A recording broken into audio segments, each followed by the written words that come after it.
ಒಂದು ಸ್ಥಳದಲ್ಲಿ ಮಾತ್ರನೇ ಕಳೆಬರ ಪತ್ತೆ ಆಗಿದೆ. ಪಾಯಿಂಟ್ ನಂಬರ್ 7ರಲ್ಲಿ ಮಣ್ಣು ಅಗೆಯುವ ವೇಳೆ ಕರ್ಚೀಫ್ ಪತ್ತೆಯಾಗಿದೆ. ಗುಂಡಿ ಅಗೆಯುವ ವೇಳೆ ಒಂದು ಕರವಸ್ತ್ರ ಸಿಕ್ಕಿದೆ. ಅಂದರೆ ಯಾರ್ದಿ ಕರವಸ್ತ್ರ? ಹೀಗಾಗಿ FSL ತಜ್ಞರಿಗೆ SIT ಟೀಮ್ ಆ ಕರ್ಚೀಫ್ ಅನ್ನ ಹಸ್ತಾಂತರ ಮಾಡಿದೆ. ಈ ತನಿಖೆ ನಡೆಯುತ್ತೆ ಈಗ ಇದರ ಕುರಿತಾಗಿ ಯಾರ ಕರ್ಚೀಫ್ ಇರಬಹುದು ಅಂತ. ಇದು ಒಂದು ರೀತಿ ಚಾಲೆಂಜಿಂಗ್ ಕೆಲಸ. ಯಾಕೆ ಅಂತಂದ್ರೆ ಏನನ್ನ ಇಟ್ಕೊಂಡು ಕಂಡುಹಿಡಿತೀರಾ ಇದನ್ನ? ಕರ್ಚೀಫ್ನಲ್ಲಿ ಏನು ಕುರುಹು ಪತ್ತೆ? ಅಫ್ಕೋರ್ಸ್ DNA ಸಿಗ್ಬೋದು, ಸ್ಯಾಂಪಲ್ಗಳು ಸಿಗ್ಬೋದು. ಆದರೆ ಧರ್ಮಸ್ಥಳಕ್ಕೆ ನಿತ್ಯ ಲಕ್ಷಾಂತರ ಸಂಖ್ಯೆಯಲ್ಲಿ ಜನ ಬರ್ತಾರೆ, ಬಂದಿದ್ದಾರೆ, ಬಂದು ಹೋಗಿದ್ದಾರೆ. ಬಂದು ಹೋದವರಲ್ಲಿ ಎಷ್ಟೋ ಜನ ಸತ್ತು ಹೋಗಿದ್ದಾರೆ. ಸುಮಾರು ವರ್ಷಗಳ ಒಂದು ಡೇಟಾ ನೀವು ಇಟ್ಕೊಂಡ್ರೆ. ಆದರೆ ಅಷ್ಟು ಜನರಲ್ಲಿ ಈ ಕರ್ಚೀಫ್ ಯಾರ್ದು ಅಂತ ಹೆಂಗೆ ಕಂಡುಹಿಡಿಯೋದು? ಇದು ನಿಜವಾಗ್ಲೂ ಒಂದು ಚಾಲೆಂಜಿಂಗ್ ಕೆಲಸ SIT ಟೀಮ್ಗಾಗಲಿ ಅಥವಾ ಫೊರೆನ್ಸಿಕ್ ಟೀಮ್ಗಾಗಲಿ.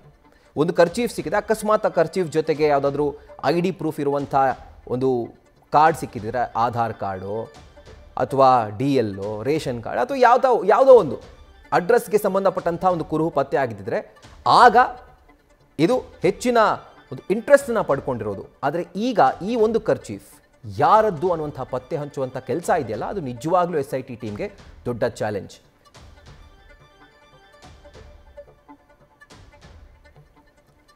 ಡೀಟೇಲ್ಸ್ ಅನ್ನು ಕೊಡ್ತಾರೆ ನಮ್ಮ ಪ್ರತಿನಿಧಿ ಕಿರಣ್ ಇದರ ಕುರಿತಾಗಿ. ಕಿರಣ್, ಒಂದು ಕರ್ಚೀಫ್ ಸಿಕ್ಕಿದೆ ಪಾಯಿಂಟ್ ನಂಬರ್ 7ರಲ್ಲಿ, ಬಟ್ ಕರ್ಚೀಫ್ ಯಾರ್ದು ಅಂತ ಪತ್ತೆ ಹಚ್ಚೋದೇ SIT ಟೀಮ್ಗೆ ದೊಡ್ಡ ಟಾಸ್ಕ್. ರಾಹುಲ್, ಈ 7ನೇ ಪಾಯಿಂಟ್ ಅಲ್ಲಿ ಏನು ಅಗೆಯುವ ಕಾರ್ಯ ನಡೆದು ಈಗ ಕಂಪ್ಲೀಟ್ ಆಗಿರುವಂತದ್ದು. ಈಗ 8ನೇ ಪಾಯಿಂಟ್ ಅಲ್ಲಿ SIT ಅಧಿಕಾರಿಗಳು ಈಗಾಗಲೇ 8ನೇ ಪಾಯಿಂಟ್ಗೆ ಬಂದಿದ್ದಾರೆ. ಆದ್ರೆ 7ನೇ ಪಾಯಿಂಟ್ ಅಲ್ಲಿ ಅಗಿಬೇಕಾದ್ರೆ ಒಂದು 3 ಅಡಿ ಕೆಳಗೆ ಒಂದು ಕರ್ಚೀಫ್ ಸಿಕ್ಕಿರುವಂತದ್ದು.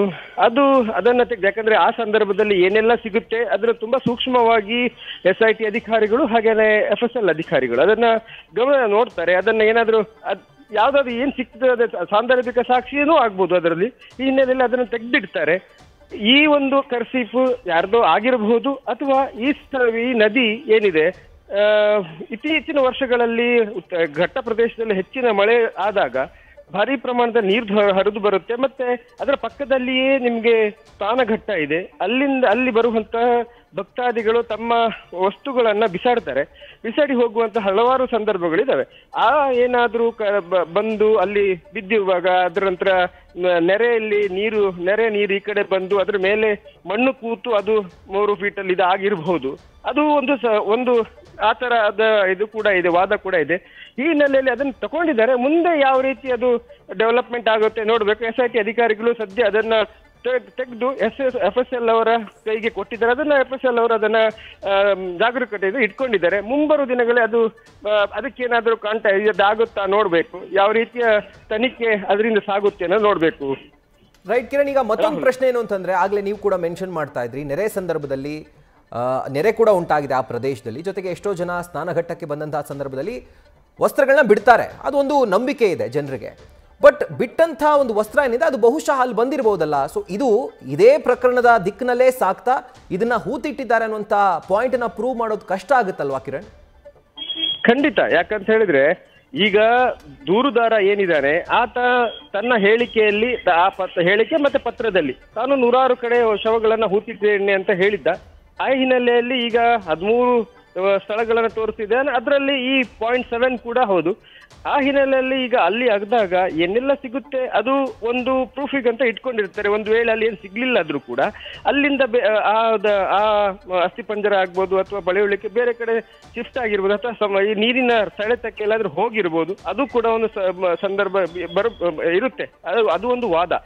ಆದ್ರೆ ಇಲ್ಲಿ ಅಗೆಯುವಾಗ ಒಂದು 3 ಫೀಟ್ ಕೆಳಗಡೆ ಒಂದು ಕರ್ಚೀಫ್ ಸಿಕ್ಕಿದೆ ಅನ್ನೋದು ಅದು FSLಗೂ ಒಂದು ಇಂಪಾರ್ಟೆಂಟ್ ಆಗುತ್ತೆ ಮತ್ತೆ SITಗೂ ಇಂಪಾರ್ಟೆಂಟ್. ಯಾಕಂದ್ರೆ ಅಲ್ಲಿ ಸಿಕ್ಕಿದೆ ಏನಾದ್ರೂ ಅದು ಕುರುಹು ಆಗಿರ್ಬೋದು. ಅದರ ಒಂದು ಕರ್ಚೀಫ್ ಅಂದ್ರೂ ಅದು ಇಂಪಾರ್ಟೆಂಟ್ ಆಗುತ್ತೆ. ಯಾಕಂದ್ರೆ ಅದು ಬೇರೆ ಒಂದು ಇದಕ್ಕೆ ಸಂದರ್ಭದಲ್ಲಿ ತನಿಖೆ ಸಂದರ್ಭದಲ್ಲಿ ಅದು ಆ ಒಂದು ಲಿಂಕ್ ಆಗ್ಬಹುದು ಅನ್ನೋದು, ಅದಕ್ಕೆ ಅದನ್ನ ಇಟ್ಟಿರ್ತಾರೆ.